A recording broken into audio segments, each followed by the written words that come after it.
देश के सामने होगा। उससे पहले देश के तमाम खास और आम लोग प्रभु के सामने अपनी अपनी मुरादों की पोटली खोल चुके हैं। किसी को अपने इलाके के लिए नई ट्रेन चाहिए तो किसी को अपने इलाके में ट्रेन चलाने के लिए नई लाइन। ट्रेनों को साफ सुथरा और सुरक्षित बनाने की चुनौती भी प्रभु के सामने है, लेकिन आम रेल यात्रियों के लिए सबसे बड़ी सौगात यही होगी कि प्रभु अपने रेल बजट में इस बात का इंतजाम कर दे कि लोगों को वक्त पर कंफर्म रेल टिकट मिल जाए। आज बड़ी बहस इसी मुद्दे पर होगी कि देश के बिजी रेल रूट पर रिजर्वेशन खुलते ही सभी बर्थ 2-4 घंटे के अंदर ही फुल क्यों हो जाती हैं? क्या कंफर्म टिकट की गारंटी दे पाना नामुमकिन है? आखिर क्यों रेल यात्रियों को गुहार लगानी पड़ती है कि बस कंफर्म टिकट दिलवा दो प्रभु जी। यात्रीगण कृपया ध्यान दें।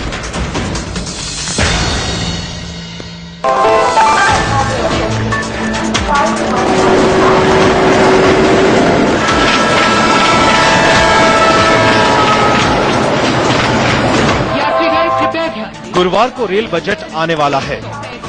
प्रधानमंत्री नरेंद्र मोदी ने इस उम्मीद के साथ सुरेश प्रभु को रेल मंत्रालय की जिम्मेदारी सौंपी है कि वो भारतीय रेल की व्यवस्था पटरी पर ले आएंगे।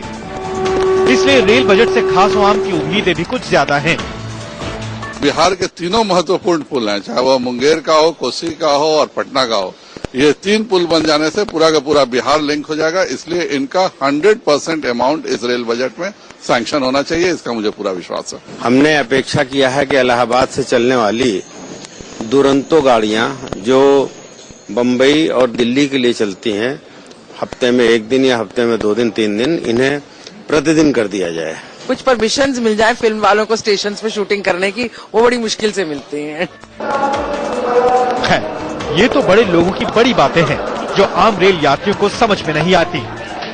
उनको रेल बजट से उम्मीद पालने का वक्त भी नहीं मिलता, क्योंकि रोजमर्रा की भागदौड़ से जो वक्त बचता है वो रेलवे स्टेशनों के टिकट काउंटर पर अपनी बारी के इंतजार और फिर इस जुगाड़ में बीत जाता है कि वेटिंग टिकट कंफर्म कैसे हो।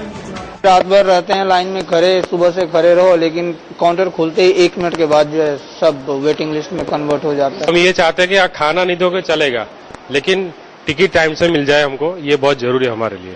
कभी कभी 3 बजे जाता हूँ, सुबह फिर भी नहीं मिलता है, घूम के जाना पड़ता है। प्रभु जी रेट बढ़ा दीजिए, कोई टेंशन नहीं, कि सही टाइम में टिकट मिलना चाहिए। देश के किसी भी रेलवे स्टेशन पर चले जाइए, रेल बजट से उम्मीद करने पर लोग यही गुहार लगाते मिलेंगे कि ज्यादा कुछ नहीं, बस कंफर्म टिकट दिलवा दो प्रभु जी। टिकट कंफर्म हो जाए बस, खाना वाना कोई दिक्कत नहीं है। रात में कभी कभी 8 बजे से, एक दिन पहले 8 बजे से भी लाइन में लगते हैं हम लोग, मतलब 12-12 घंटे 13-13 घंटे लाइन में खड़ा होना पड़ता है, तब तत्काल का टिकट यहाँ मिलता है। टिकट कंफर्म मिल जाए, हम उसके लिए अगर चाहे किराया बढ़ा दे सरकार, चाहे खाने में कुछ थोड़ा कर दे, हम सब चीज एडजस्ट कर लेंगे, लेकिन सिर्फ टिकट हमें कंफर्म मिल जाए।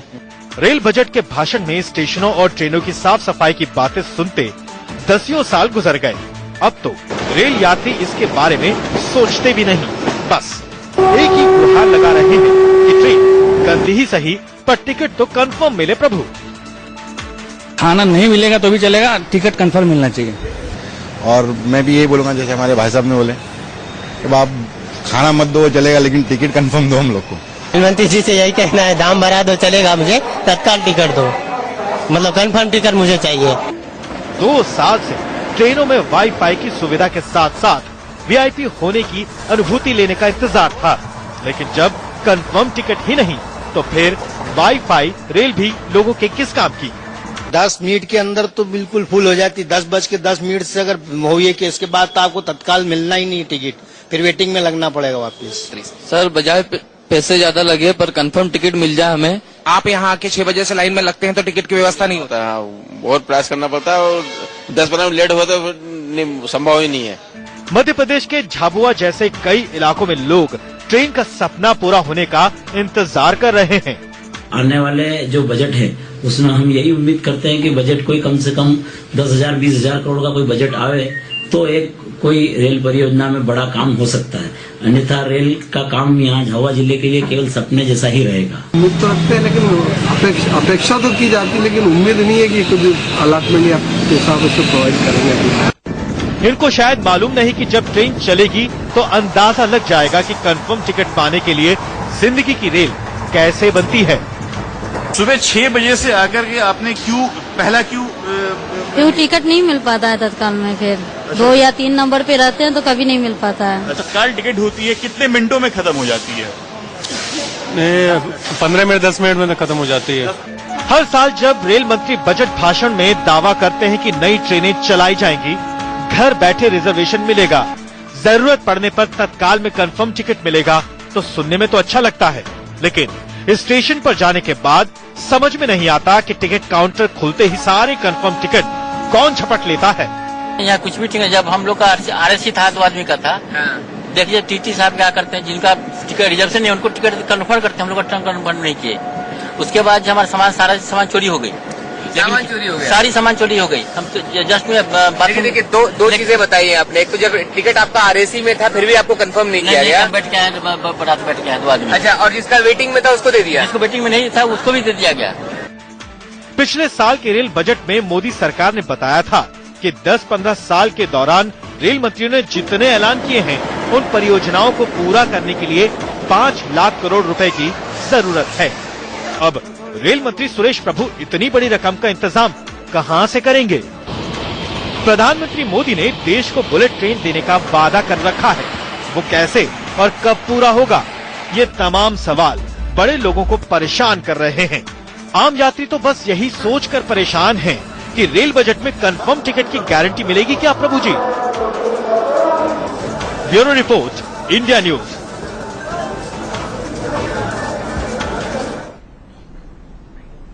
तो बुलेट ट्रेन की गारंटी तो हो चुकी है, लेकिन कंफर्म टिकट की गारंटी नहीं हो रही है। क्या ऐसे ही चलेगा हमारा रेलवे सिस्टम? इसी पर होगी बड़ी बहस और हमारे साथ कई सारे खास मेहमान जुड़ चुके हैं। हमारे साथ बीजेपी के राष्ट्रीय प्रवक्ता नलिन कोहली जी हैं, हमारे साथ प्रेमचंद मिश्रा जी हैं जो कि नेशनल स्पोक्स पर्सन है कांग्रेस के, हमारे साथ अमरजीत कौर जी हैं जो कि वरिष्ठ नेता हैं CPI की, हमारे साथ SK विज साहब हैं जो कि मेंबर इंजीनियरिंग है रेलवे बोर्ड के, हमारे साथ संजय सिंह जी हैं जो कि वरिष्ठ पत्रकार हैं। सबसे पहले नलिन आपके पास आऊंगा, क्या आपकी सरकार कंफर्म टिकट का वादा कर सकती है?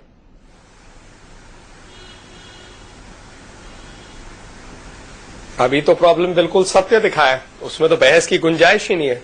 ये प्रॉब्लम क्या कि जिनको मर्जी आप कहिए, आप और हम भी टिकट बुक करने जाएंगे तो नहीं मिलेगी। रेलवे की दुर्दशा तो यही है और ये सत्य है। लेकिन हाँ, सरकार की प्रयास तो रहेगी कि इन 5 सालों में ये बात खत्म हो जाए, क्योंकि पिछले 50 सालों में, 60 सालों में, 67 सालों में 15,000 तो किलोमीटर रेलवे लाइन बढ़ा है, रोलिंग स्टॉक फुल है, देश की जनसंख्या तो 3 गुना हो गई है और रेल के माध्यम से ही लोग पहले ज्यादा सफर करते थे। गरीबों के लिए, लॉन्ग डिस्टेंस के लिए रेल से और ज्यादा अच्छी सुविधा है नहीं।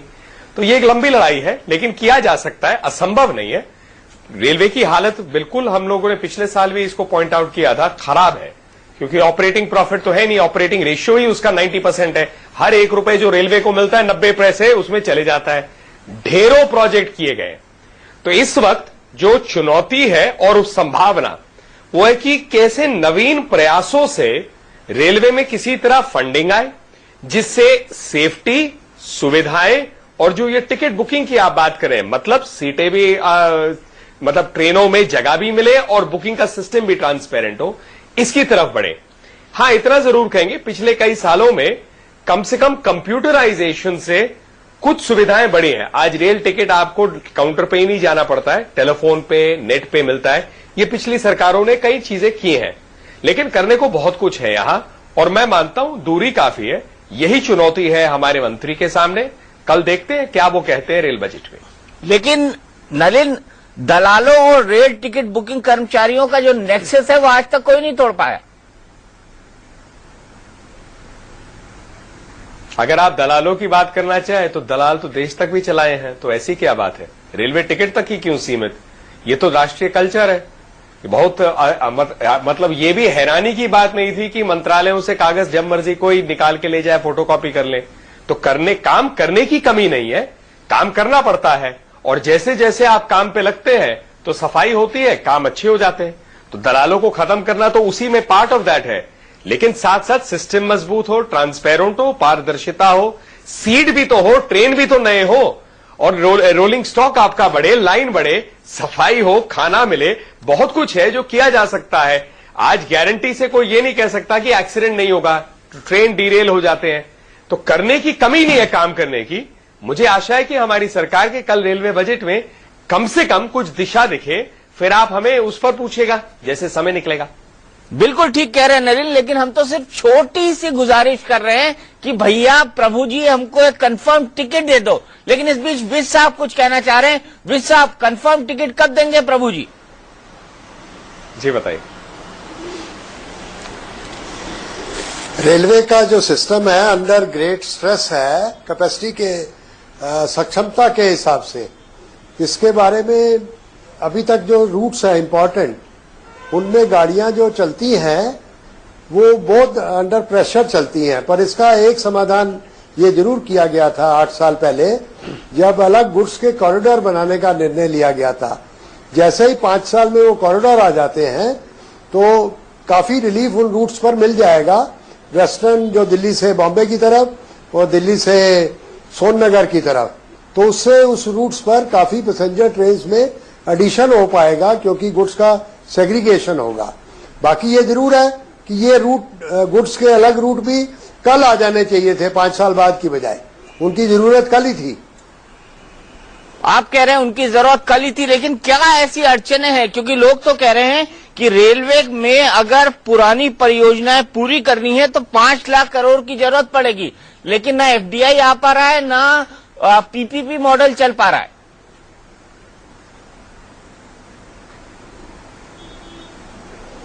देखिए, एफडीआई मॉडल आएगा स्टैंड अलोन प्रोजेक्ट जैसे हाई स्पीड रेलवे है, डेडिकेटेड फ्रेट कॉरिडोर है, या कोई टेक्नोलॉजी इंडक्शन होनी है, उसमें आ पाएगा।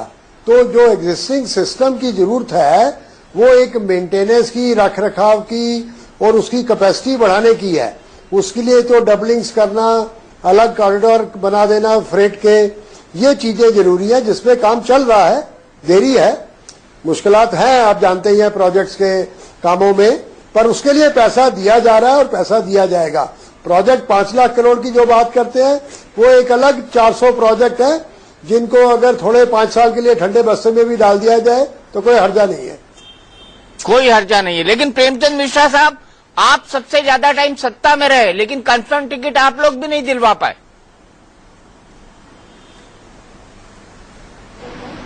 देखिए, सत्ता में हम ज्यादा समय रहे तो हमने रेलवे को ऊंचाइयों तक पहुंचाया है। साहब, सब तो अंग्रेज बना के चले गए। कोई नेटवर्क फैलाया है तो आप उसको मानेंगे? नहीं, उसको ये स्वीकार करना। नलिन जी ने भी कहा है कि कोई अच्छे काम हुए, टिकट कंफर्मेशन के लिए ऑनलाइन बुकिंग होने लगी, कई तरह की बातों की उन्होंने भी एक्सेप्ट किया, अच्छा काम किया इन्होंने। मैं कह रहा हूं रेलवे एक ऐसा हमारा नेटवर्क है जिसमें सतत प्रयास की आवश्यकता है कि और क्या हम सुधार कर सकते हैं। क्योंकि भारतीय जनता, आम लोग और रेलवे के बीच में एक बहुत ही घनिष्ठ संबंध है। और गरीब तबका, लोअर मिडिल क्लास के लिए आज भी रेलवे एकदम बिल्कुल उसके लिए एक जीवन का एक हिस्सा है। तो यात्रियों की सुविधा और यात्रियों की सुरक्षा, ये दो सबसे महत्वपूर्ण चीज है। उसके ऊपर सभी सरकारों ने ध्यान दिया और हमें उम्मीद है कि मोदी सरकार जी का कल जो रेल बजट आएगा उसमें भी इन तमाम पहलुओं पर वो निश्चित तौर पर अपना ध्यान देंगे और ऐसी बजट लाएंगे जिससे लोगों को लगेगा कि नहीं, हमें सुविधाएं मिल रही हैं, हमारे सुरक्षित हमारी यात्रा हो रही है। एक बड़ा वाइटल पॉइंट है। पुराने प्रोजेक्ट्स के बारे में कई उसमें ऐसी प्रोजेक्ट्स हैं जो सरकार, चूंकि डेमोक्रेसी है, पॉपुलर गवर्नमेंट होती है, आज की जैसे मोदी जी की सरकार है, इनके भी कई वादे करने होंगे, कई नई ट्रेन हम लोग अनाउंसमेंट कर देते हैं लेकिन वो पूरा नहीं हो पाता है। तो हमें एक ऐसी पॉलिसी बनानी चाहिए कि रेलवे अगर नई ट्रेन हम दे रहे हैं तो हमें उन ट्रैक्स को भी बदलना चाहिए। ट्रैक की बदली बहुत दिनों के बाद होती है, रेलवे ट्रैक वही रह जाता है, ट्रेनें बढ़ जाती हैं, यात्रियों की संख्या भी बढ़ रही है। तो कंफर्म टिकट होना यात्री सुविधा से ही जुड़ा एक मुद्दा है। रेलवे में सुरक्षा होना उसी का हिस्सा है। रेलवे में अब सफाई होना, आप मार्क करिए, कई गंदगी भरी होती है, यात्रियों की संख्या भी बढ़ रही है। तो कंफर्म टिकट होना यात्री सुविधा से ही जुड़ा एक मुद्दा है। रेलवे में सुरक्षा होना उसी का हिस्सा है। रेलवे में अब सफाई होना, आप मार्क करिए, कई गंदगी भरी होती है, उनके ऊपर भी विशेष रूप से बायो टॉयलेट की बात कई बार की गई है। वो सब हमें अपेक्षा है कि नई सरकार कुछ नए पहल उसमें लाएगी कि ताकि आम जनता को सहूलियत लगे कि रेलवे में यात्रा करना न सिर्फ सुरक्षित है बल्कि सुविधाजनक भी है। तो आम जनता को लगेगा कि उसके लिए एक बेहतरीन बजट आया है। जहां तक रही कई स्टेट्स हैं जहां पर लोगों की अपेक्षाएं हैं कि उनके यहां कई प्रोजेक्ट्स पेंडिंग हैं, तो पेंडिंग प्रोजेक्ट्स को अगर आप कह रहे हैं कि 5 साल के लिए ठंडे बस्ते में डाल दो, मैं इसको नहीं मानता हूं। हमें बजट एलोकेशन में ऐसा प्रोविजन करना चाहिए कि कुछ प्रोजेक्ट्स जो पेंडिंग पड़े हुए हैं, जिनके लिए पैसे आवंटन नहीं हो पा रहे हैं, उस दिशा में भी सरकार को प्रयास करना चाहिए। उसमें देखना चाहिए कि वायबिलिटी कितनी है, कौन से प्रोजेक्ट लेने से जनता का विकास या उस इलाके के डेवलपमेंट में एक कंट्रीब्यूशन हो सकता है। इन तमाम चीजों पर भी नए रेल मंत्री से हमारी अपेक्षाएं हैं कि वो इस दिशा में गौर करेंगे, ताकि जनता को एक सहूलियत लगे कि सही में उनके लिए भी कुछ अच्छे दिन आए हैं, न सिर्फ प्रभु जी के लिए। प्रभु जी के तो अच्छे दिन आ गए हैं, लेकिन उनके लिए चुनौती भरे दिन है, ये कहना गलत नहीं होगा, क्योंकि रेलवे की जो व्यवस्था उनको हाथ में मिली है, वो अगर उसको आगे ले जाना चाहते हैं तो मेरे ख्याल से उनको रेलवे की ओपन हार्ट सर्जरी करनी पड़ेगी। लेकिन अमरजीत जी, यहाँ पर मैं आपको जोड़ना चाहूंगा और मैं ये जानना चाहूंगा आपसे कि अगर आपको रेल मंत्री बना दिया जाए तो क्या आप कंफर्म टिकट दिलवा पाएंगे? देखिए, जो बहस चल रही है, पहले मैं उसी पे आना चाहती हूँ, फिर मैं बताऊंगी कंफर्म टिकट कैसे आएगी। पहली बात तो ये कि ये सत्ता पक्ष ने और जो अब सत्ता पक्ष में नहीं रहे वो इस बात को मानते हैं, और बाकी सब भी पैनलिस्ट मानते होंगे आपके समेत भी, कि ये गरीब का साधन है। ये शब्द इस्तेमाल किया नलिन ने। ये गरीब का साधन ही नहीं है, ये आवागमन ही नहीं बढ़ाता है, ये ट्रेड और बिजनेस के लिए भी जरूरी है, ये नौकरियों के लिए एक जगह से दूसरी जगह जाने में, ये इकोनॉमी के लिए एक किस्म का रीढ़ की हड्डी है अगर ट्रांसपोर्ट के साधनों को देखें जिसमें आम आदमी इस्तेमाल उसको करता है। दूसरी बात इसमें मैं साफ और स्पष्ट कहना चाहती हूँ, उन्होंने गिनाया खाने को, सफाई को, टैक्स बढ़ाने को, सुविधा ट्रेन में देने को, रेल पटरी और बिछाने को और ट्रेनें और बढ़ाने को, ये सब कुछ कहा। लेकिन ये तो सरकार की नीति की प्रायोरिटी होनी चाहिए, तभी ये होगा। और उसी के साथ फिर जुड़ जाता है ये सवाल भ्रष्टाचार का। बड़े आराम से बोल दिया दलालों का तो ये काम है, कल्चर है। तो आप तो यही बात कह के सत्ता में आए थे कि इस किस्म के भ्रष्टाचार के कल्चर को हम खत्म करेंगे। तो पासिंग में सेंटेंस बोलने से कुछ नहीं होता। चौथी बात जो मैं कहना चाह रही हूँ दीपक जी, कि पीपीपी मोड की कहीं रुचि नहीं होगी उस मॉडल की जो रिक्वायरमेंट है इस वक्त जनता की, ट्रैक बढ़ाने में या ट्रेन्स को बढ़ाने में या सुविधाएं देने में। वो तो प्रॉफिट के रूट पे आना चाहेंगे, क्योंकि पीपीपी मॉडल तो public funds for the private है। और आपने बात की बुलेट ट्रेन की, तो बुलेट ट्रेन तो प्रायोरिटी नहीं होनी चाहिए ना फिर देश के लिए। देश के लिए प्रायोरिटी होनी चाहिए जो प्रोजेक्ट शुरू किए थे उनको पूरा किया जाए, और जो आज दिक्कत है लोगों की आवागमन की और रिजर्वेशन की, उस सिस्टम में सुधार कैसे लाया जाए, करप्शन को कैसे रोका जाए, और जिन एरियाज को अभी भी कनेक्टिविटी नहीं मिली है वो उनको कनेक्टिविटी दी जाए। दैट मीन्स हम रेलवे मंत्री से ये एक्सपेक्ट कर रहे हैं कि गवर्नमेंट स्पेंडिंग कितना करेगी। एफडीआई की कोई रुचि नहीं होगी। एफडीआई सिर्फ बेनिफिट के रूट्स में घुसना चाहेगी जहां से वो रिकवर अपना पैसा भी करेगी और हमको और कर्जदार कर करके जाएंगे वो। इसलिए बुलेट ट्रेन हमारी प्रायोरिटी नहीं हो सकती। आपने 5 लाख करोड़ गिनाया कि ये आवश्यकता है प्रोजेक्ट्स को पूरा करने की और आने वाले जो इन्होंने वायदे किए हैं उनको पूरा करने की, तो बुलेट ट्रेन इटसेल्फ के ऊपर 60,000 करोड़ खर्चा करने की बात हो रही है। जो दिल्ली चेन्नई दिल्ली की सुपर स्पेशलिटी ट्रेन की प्रभु जी ने बात कर दी थी रेल मंत्री बनने के साथ ही, उसमें वो ये कह रहे थे कि 6 लाख करोड़ उसके ऊपर खर्च होगा। तो ये अगर सिचुएशन है, इस सारी सिचुएशन में गवर्नमेंट की प्रायोरिटी क्या है? वो 6 लाख करोड़ भी विदेशी मनी, ये 60,000 करोड़ भी विदेशी मनी, और इसका भुगतान कौन करेगा? इस देश की वो गरीब जनता जिसके लिए ये ट्रेन्स नहीं होंगी, क्योंकि अफोर्डेबिलिटी का क्वेश्चन होगा। इसलिए दलाली कैसे खत्म की जाए इस पे ध्यान देने की जरूरत है। तो पूरे सिस्टम की दुरुस्ती की, जो आपने कहा कि ये जो सारा सिस्टम चल रहा है जिसमें रिजर्व टिकट नहीं मिलती, मैं तो बहुत रेलों में सफर करती हूँ दीपक जी, मुझे मालूम है कि मेरे सामने ही मेरी आरएसी टिकट होती है। जो अभी एक वक्ता भी बीच में बोल रहे थे, आपने एक लिसनर को भी सुनाया जो ऑडियंस में से, तो वो ना हो करके मेरे को लोग ये बताएं कि आपसे ज्यादा हमारा वेटिंग लिस्ट था, देखो हम तो बैठे हैं। कैसे बैठे हैं? अब हैरानगी की बात यह है, पहले क्या होता था कि आइडेंटिटी कार्ड चेकिंग की बात नहीं होती थी, तो ये लगता था कि ये दूसरे के नाम से एजेंट ने टिकटें बुक करा रखी हैं, उसकी वजह से जो है ये वो टिकट लेके बैठ गए हैं। पर अब तो आईडी प्रूफ भी देखना होता है। फिर ये आईडी प्रूफ भी देखना है तो क्या हो जाता है कि तत्काल की टिकटें आप 5 मिनट के अंदर बुक हो जाती हैं। मेरे अपने लिए भी जब मैं किसी को बोलती हूँ टिकट बुक करा दो, तो वो बोलते हैं कि जिस वक्त खुलना है ना मैडम उसी वक्त उसी सेकंड लगाना पड़ेगा तो आपकी टिकट होगी, नहीं तो 5 मिनट में खत्म हो जाएगी। ये क्यों हो रहा है?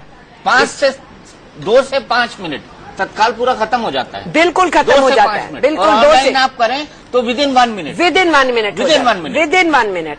तो ये अगर है तो इसका मतलब है कि बीमारी हमें मालूम है कहाँ होगी। और अगर आप पैसे की बात कहें, आपने कहा 5 lakh crore non performing assets पिछले 7-8 साल के अंदर ही फिर से पाइल अप होके 6 लाख करोड़ पे पहुंच गए हैं।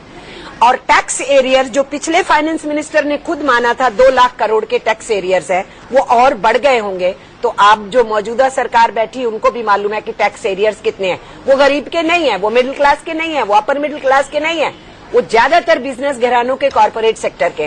वो टैक्स एरियर्स वसूल कर लो ना, एनपीएस जो नॉन परफॉर्मिंग एसेट्स है वो वसूल कर लो ना, और काले धन की बहुत बड़ी बड़ी बातें की थी उसको वसूल कर लो ना, और जो काला धन बाहर जाता है उसको वसूल कर लो ना। क्योंकि नेशनल डेवलपमेंट के लिए रेलवेज एक की फैक्टर है for mobility as well as for business and trade. इसलिए प्रभु जी को टिकट तो दिलानी ही चाहिए, प्रभु जी को कंफर्म टिकट दिलानी चाहिए। लेकिन संजय, यहाँ पर सबसे बड़ी बात, मैं किसी पॉइंट पे वापस बोलना चाहूंगा।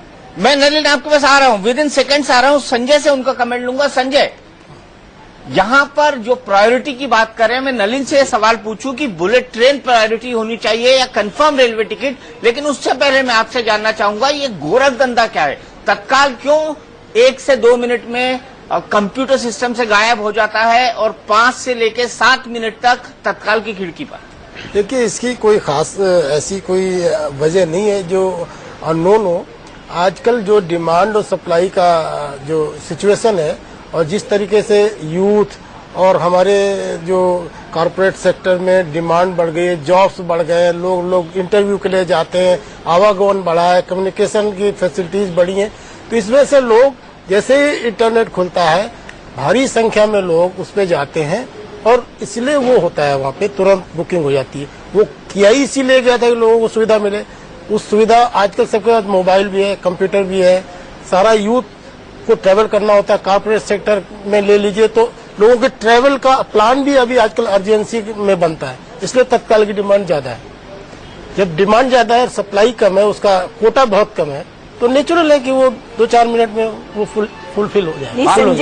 संजय जी, ये जो डाउट आता है, दीपक जी मैं पूछना चाहती हूँ उनसे, ये जो डाउट आता है पैसेंजर्स के मन में कि ये कैसे हो गया, जो मेरे पीछे था वीआईपी कोटा भी नहीं है, उसके लिए कोई लेटर भी नहीं डली है, ये कैसे हो गया कि उनको कंफर्म तुरंत विदिन 2 आवर्स मिली। मैं अपने फैमिली रिलेशंस में, मैं नाम नहीं एक्सपोज करना चाहती, मैं बताना चाहती हूँ कि किस तरीके से उनको रेलवे स्टेशन पे खड़े खड़े विदिन 2 आवर्स उनकी एक ट्रेन मिस हो गई तो उनको कैसे टिकट मिल गया और बाकी जो वेटिंग लिस्ट वाले थे उनको नहीं मिला। तो वो कैसे हो जाता है? क्या किसी किस्म की करप्शन, दलालीगिरी नहीं है इसमें? वो देखिए, वो तो सिस्टम में लूप होल्स तो हैं, पूरे सिस्टम में लूप होल्स है, इसमें भी है, तत्काल में लूप होल्स है। और चूंकि ये ऑनलाइन है, इंटरनेट बेस्ड है, तो इसलिए पहले भी जो रेलवे के एजेंट्स हैं, जो प्राइवेट एजेंट्स को दिया गया बुकिंग का जिम्मा, वहां से, और इवन रेलवे के अपने गवर्नमेंट सिस्टम में भी कुछ एम्प्लॉयज इस तरीके के काम करते हैं कि वो कुछ लोगों से लेन देन के जरिए और उनको प्रायोरिटी के बेस पे टिकटिंग करते हैं। इसमें ये कोई छिपी बात नहीं है, छिपी बात नहीं है। तो मतलब गोरख धंधा चल रहा है कंफर्म टिकट के लिए, तत्काल टिकट के लिए, इसको सब लोग एक्सेप्ट करते हैं पैनल में, इंक्लूडिंग नलिन कोहली, इंक्लूडिंग संजय। लेकिन क्या प्रायोरिटी होगी, बुलेट ट्रेन प्रायोरिटी होगी या फिर प्रायोरिटी होगी कंफर्म टिकट, सरकार की, प्रभु जी की? ये जानेंगे प्रभु जी। आम आदमी की सिर्फ यही आस है, और क्या उसके अच्छे दिन आएंगे इस रेल बजट के बाद? दूर की कौड़ी लगता है और सीधे चलते हैं नलिन कोहली के पास, बीजेपी के राष्ट्रीय प्रवक्ता। नलिन, आपसे जानना चाहूंगा कि ऐसे हालात में प्रायोरिटी क्या होनी चाहिए रेलवे की, बुलेट ट्रेन या कंफर्म रेलवे टिकट?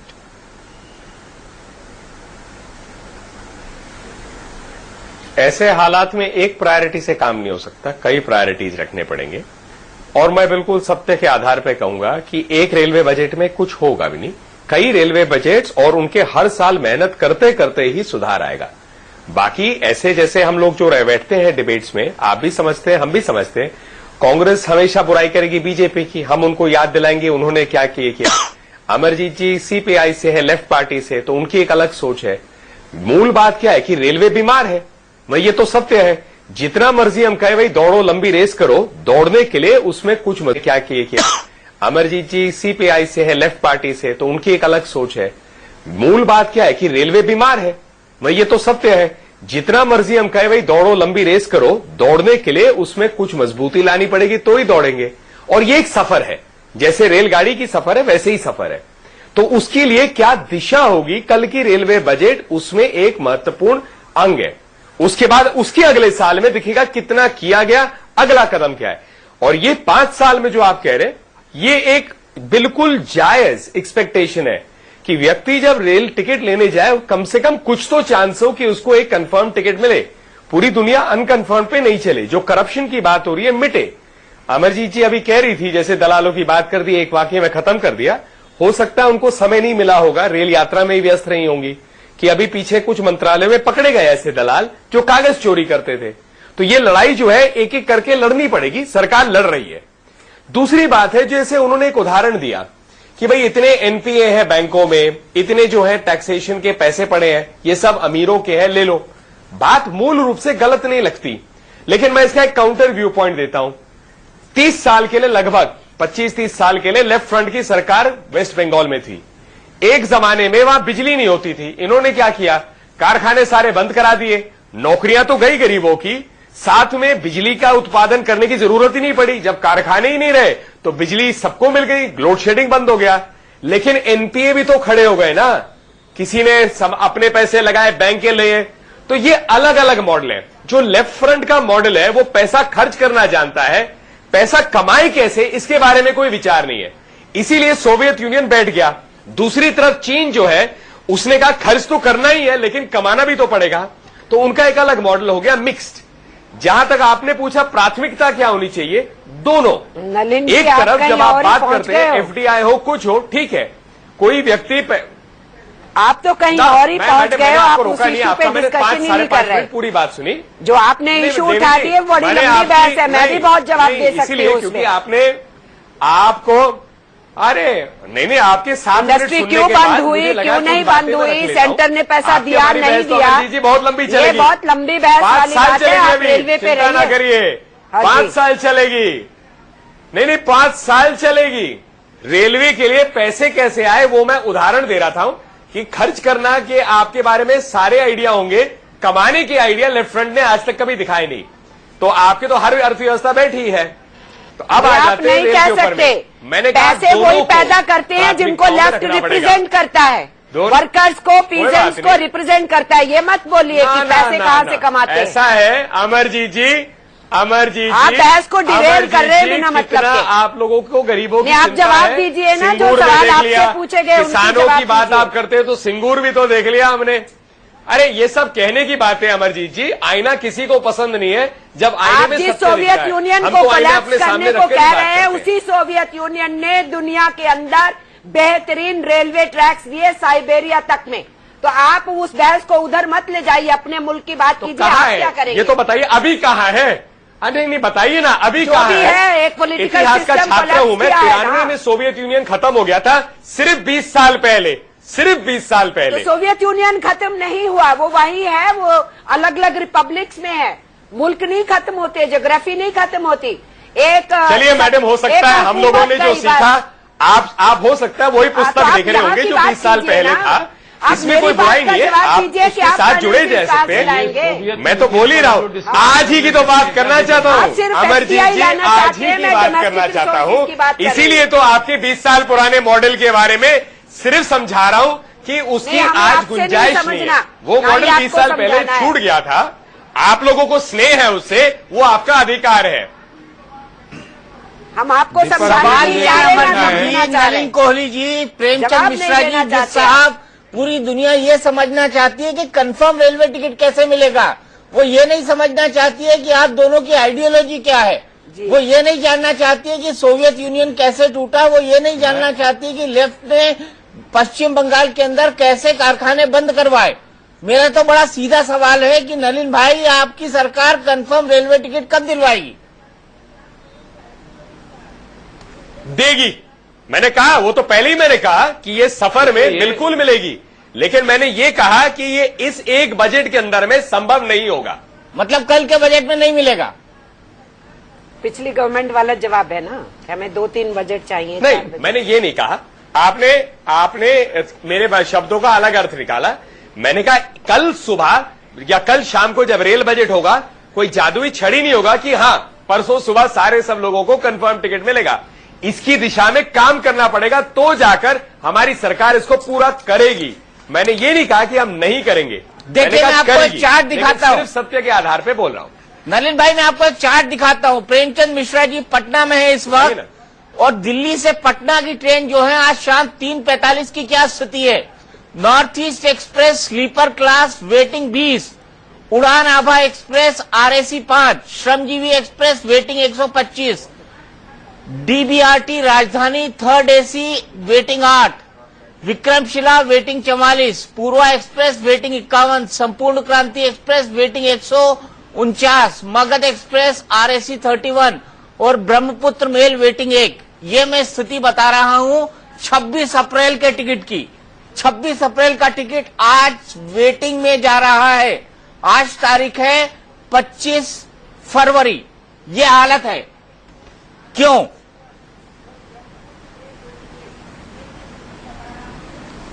देखिए, तो फिर मिश्रा जी से भी है कि 55 साल में उन्होंने बहुत सारे लोग काम करने बाहर जाते हैं, और दिल्ली, मुंबई, बिहार के लोगों का आना जाना रहता है जो रोजगार की तलाश में जाते हैं। पॉइंट है कि आज जिस बहस पर हम जिस मुद्दे पर कर रहे हैं, ये सोवियत संघ वगैरह की बात करने की यहां कोई आवश्यकता है नहीं। मैं समझता हूं कि भारतीय जनता पार्टी को क्लियर मैंडेट मिला है कि आपने देश की जनता को भरोसा दिया था कि अच्छे दिन आए हैं। तो अच्छे दिन अब तक तो लगता है शायद कुछ कॉर्पोरेट घराने के लिए आए हैं, या कुछ जो मंत्री बन गए उनके लिए हैं, या भाजपा के हमारे मित्रों के लिए होगा। आम जनता को यह एहसास नहीं हुआ। आप सिंगूर की बात कर रहे हैं, अमरजीत जी सुना रहे हैं, आप लैंड एक्विजिशन की बात क्यों नहीं कर रहे हैं? क्या आपने कौन सा स्टेप उठाया है? तो पॉइंट ये है कि इस तरह की बहस करने के लिए नहीं है। पॉइंट ये बताइए कि भारतीय रेल को आप क्या डायरेक्शन दे रहे हैं ताकि वो बेहतर सुविधा लोगों को मिले। कंफर्म टिकट क्यों नहीं मिल रहा है? क्या भ्रष्टाचार रेलवे में अगर है तो उस भ्रष्टाचार को शाम को सुनिएगा ना, रेल बजट में क्या शाम को देख लेगा, विजन नजर आएगा? क्या कोई आपका कोई ऐसी कार्यशैली का उसमें विकसित स्वरूप नजर आएगा कि हम इसको कैसे रोकें? अगर रेलवे में 5 मिनट के अंदर में सारे टिकट गायब हो जाते हैं तत्काल वाले कोटे से या दूसरे कोटे से, उसकी क्या वजह है? इसके रोकथाम के लिए कोई समाधान के रूप में नजर आएगा क्या? ये प्रयास करना चाहिए। झूठ मूठ के बहस और भाषण तो लोगों ने पार्लियामेंट इलेक्शन से लेकर आज तक सुन रखा है। हमें भाषण नहीं, अब कुछ एक्शन करके दिखाइए ताकि आम जनता को लगे कि भारतीय जनता पार्टी की सरकार जब से आई तो रेलवे में कुछ सुधार हुआ, हमें उसकी सुविधा मिली। ये करके दिखाइए ना। एक आलोचना करने के लिए, बैठने के लिए यहां बैठ के दीपक चौरसिया जी का भी समय क्यों खराब कर रहे हैं, और इंडिया न्यूज का। और रेलवे को बीमार बताया नलिन जी आपने, तो उसका जो इलाज इसका मैं जवाब सीधा दे देता हूं दीपक जी, सीधा दे देता हूं, क्योंकि टिकट रिजर्वेशन होगी जब मैं एक भविष्यवाणी जरूर दे दूंगा। ट्रैक्स बढ़ेंगे, कल आप सुनेंगे, रूट बढ़ेंगे, उसके लिए क्या होना चाहिए, उस पर बात होनी चाहिए। पहली बात तो रेलवे को मैं बीमार मानने को तैयार ही नहीं। हाँ, संजय सिंह जी का अमरजीत जी, मैं इसको गारंटी से कह सकता हूं और मिश्रा जी को भी गारंटी से कह सकता हूं कि कल शाम को रेलवे बजट के बाद जो भी हमारे रेल मंत्री कहेंगे, कांग्रेस कहेगी इसमें कुछ ऐसी बात नहीं है, और आप जरूर कहेंगे ये जनता विरोधी है। ये गारंटी से मैं कह सकता हूं। लेकिन फिर भी हम अपनी चुनौती को स्वीकारते हुए अपना काम करेंगे। जो अच्छे दिन की बात की है, आपके लिए व्यंग हो सकता है, राजीव गांधी जी की भाषा हमें देखने वाला हो सकता है, लेकिन हम करने की निष्ठा से काम कर रहे हैं। संजय, क्या रेलवे बीमार है? रेलवे बीमार नहीं। पहली बात तो ये भ्रम, ये मिथ्या प्रचार है कि रेलवे बीमार है। और ये मैं एक चीज सबमिशन चाहता हूं इसमें, एक सबमिशन, क्या डीजल की कीमत में 10 रुपए प्रति लीटर हो गई है इस देश में, तो क्या रेलवे यात्रियों को उसका सुविधा कुछ रेल टिकट के किराए में कमी से देखने को मिलेगी क्या? क्योंकि कई बार ऐसा होता है कि रेलवे में ये कहा जाता है कि भाई डीजल की कीमत बढ़ रही है तो हमें कीमत बढ़ाना पड़ा। अब 10 रुपए लीटर कम से कम डीजल की कमी आई है कीमत में, तो क्या भारतीय जनता को इसका एहसास रेलवे यात्री के रूप में मिलेगा? टिकट के रेट में कुछ कमी आएगी क्या? संजय जी नलिन जी या रेल भाड़ा में, माल भाड़ा में। एक मिनट नलिन जी, नलिन जी, जवाब आपने दीजिए, क्या प्रोग्राम कमी में, होगी? आपने शायद प्रोग्राम में सुना नहीं, अधिकांश लोग जो टीवी पे बोले उन्होंने कहा कि हमें टिकट मिल जाए, दामों की प्लीज चिंता मत करिए, ताकि ये रेलवे में सुधार आ जाए। बाकी ये अधिकार रेल मंत्री को देखना है कि कैसे वहां पर फंड दाम कम क्यों नहीं चाहेगी जो बीमार रेलवे है उसमें क्या क्या करना है, कल रुक जाइए। बड़ा नलिन जी, रेलवे की बीमारी की बात आपने उठाई, लेकिन सुधार हो का पा रहा है नलिन, सुधार हो का पा रहा है? गंदगी वैसी है, खान पान घटिया होता जा रहा है, टॉयलेट्स उसी तरीके के हैं, पानी की सुविधा नहीं रही, वाईफाई आप दे नहीं पा रहे हैं। चुनिंदा शहरों पे आपने वाईफाई की बात की थी, अगर बड़े स्टेशंस को आप अत्याधुनिक कर नहीं पा रहे हैं, इंटरनेशनल स्टैंडर्ड के बना नहीं पा रहे हैं। नहीं, आपने दीपक जी, आपने सारे सवाल सही उठाए।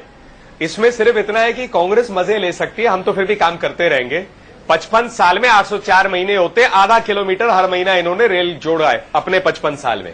मैं तो कह रहा हूं, हम सब ये चुनौतियों को स्वीकार के अपना काम करते जाएंगे। जनता तय करेगी ना, हमारा रिपोर्ट कार्ड हमें 5 साल में देना पड़ेगा। मोदी जी तो हमेशा कहे हैं कि भाई 60 साल बनाम 60 महीने, तो हम तो 60 महीने में अपना रिपोर्ट कार्ड देंगे। तो हम काम करते जाएंगे, इस आलोचना के सुनते भी जाएंगे।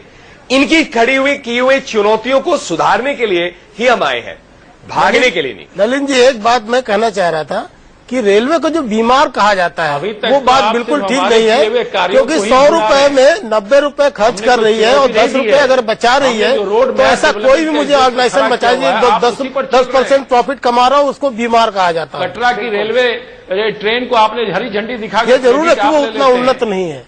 है कंफर्म रेलवे टिकट दिलवाने में क्या इस सिस्टम को सुधारा जा सकता है? इसी बात पर हम इस बहस को कंक्लूड करेंगे। ऐसा क्यों नहीं हो सकता, क्या सबसे बड़ा रोड़ा है? लेकिन उससे पहले, क्या इसमें सबसे बड़ी दिक्कत इसलिए है कि रेलवे बीमार है? संजय, क्या रेलवे बीमार है?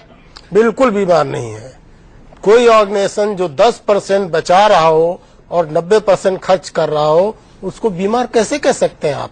जरूरत यह है कि उसको आधुनिकीकरण की जरूरत है। और कोई भी, चाहे आप कॉर्पोरेट सेक्टर में ले लीजिए, चाहे गवर्नमेंट सेक्टर में ले लीजिए, कोई कारखाना के जब आधुनिकीकरण की जरूरत होती है तो सरकार उसको सपोर्ट देती है बजट में, चाहे वो सेल के कारखानों का आधुनिकीकरण हो, चाहे वो आपके उर्वरक कारखानों का आधुनिकीकरण हो, सरकार देती है बजटरी सपोर्ट, तब वो आधुनिकीकरण होता है। नहीं तो वो वैसे ही चलते रहते हैं। रेलवे भी वैसे ही चलती रहेगी जब तक कि उसको बजटरी सपोर्ट नहीं बढ़ाएगी government of India. Railway profit में चलती है, रेलवे बहुत अच्छी चल रही है, एग्जिस्टिंग अपने जो रिसोर्सेज है वो आत्मनिर्भर है। दुनिया का कोई भी इतना बड़ा संगठन इतनी कामयाबी के साथ आत्मनिर्भर अभी तक नहीं रह सका है। बिल्कुल नहीं रह सका, ये संजय का तर्क है। लेकिन मैं साहब सीधे मैं आपके पास आना चाहूंगा, कैसे मिल सकता है कंफर्म टिकट? क्या क्या सुधार करने पड़ेंगे रेलवे को अपने एग्जिस्टिंग सिस्टम में?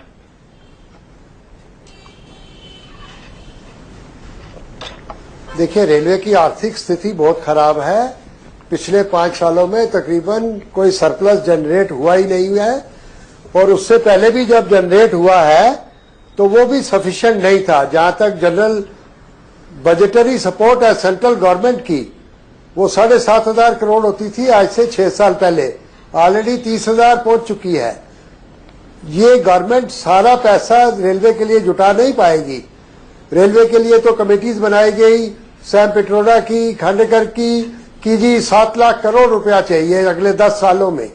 तो रेलवे को ये जरूर अनुमान है कि इस साल 50,000 करोड़ सेंट्रल असिस्टेंस मिलेगा, पर रेलवे अपना प्लान साइज सिर्फ इसी वजह से बढ़ाएगी, वो ठीक नहीं है। रेलवे को अपनी इंटरनल रिसोर्सेज जनरेट करनी है, उसके लिए आधुनिकीकरण करना है। टेक्नोलॉजी अब्जॉर्प्शन रेलवे में बहुत स्लो है, कैपेसिटी ऑगमेंटेशन होना है, गुड्स की जो रनिंग स्पीड है वो बढ़नी चाहिए, उसमें लोकोमोशन बढ़ा करके उस स्पीड को बढ़ाने से भी कुछ रिलीफ कैपेसिटी जनरेशन में हो जाएगा।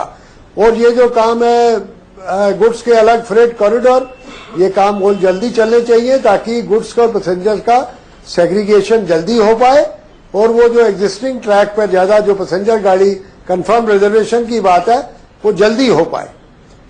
नलिन, क्लोजिंग कमेंट 30 सेकंड है आपके पास, मुझे क्लोज करना है। एक संसाधन है जो, हाँ, क्यों रेलवे को हम बीमार क्यों कहते हैं, मैं थोड़ी गलतफहमी दूर कर दूं। जो 100 रुपए में 90 रुपए खर्च होते हैं वो ऑपरेटिंग रेशियो है, ऑपरेटिंग प्रॉफिट नहीं। इसका अर्थ क्या हुआ, आप नई गाड़ी लेते हैं तो 5 साल में घटती जाती है, डिप्रिसिएशन करते हैं, क्योंकि उसी गाड़ी को बदलना पड़ेगा 5 या 10 साल बाद। नए गाड़ी तो विस्तार करना है, तो जब आपके पास उतने भी पैसे नहीं है कि आप डिप्रिसिएशन करके एग्जिस्टिंग माल को सही टाइम पे बदले, ब्रिजेस को ठीक करे, रेलवे ट्रैक को बदले, तब उसको सिक माना जाता है। ये ऑपरेटिंग रेशियो है, ऑपरेटिंग प्रॉफिट नहीं। इसीलिए कई लोग कंफ्यूज हो जाते हैं कि 10% जो बज रहा है वो एक्चुअली मुनाफा है। मुनाफा नहीं, लॉस है। ये ऑपरेटिंग रेशियो 90 से जब 70 पे आएगा तब जाकर कुछ बैलेंस होगा। नलिन जी आपकी बात सपोर्ट करती है, इस बात कह रहा हूं संजय कि जी की आप गवर्नमेंट उसको सपोर्ट घाटे चाहिए। में मत कहिए, उसको घाटे में मत कहिए रेलवे को। चलिए इस बहस घाटे को में कल नहीं भी हम कहिए। आगे बढ़ाएंगे। नलिन भी हमारे साथ होंगे, संजय को भी बुलाएंगे, अमरजीत कौर जी को भी बुलाएंगे, क्योंकि कल बड़ा दिन है और कल हम लगातार सुबह से आपके सामने लेकर आएंगे रेल बजट पर विशेष कवरेज। और आप देखते रहिए इसीलिए इंडिया न्यूज, क्योंकि यहां पर पल पल का हिसाब आपको मिलेगा सुरेश प्रभु जी के रेल बजट का। फिलहाल टुनाइट विद दीपक चौरसिया में इतना ही, लेकिन खबरों का सिलसिला यहां पर लगातार जारी है।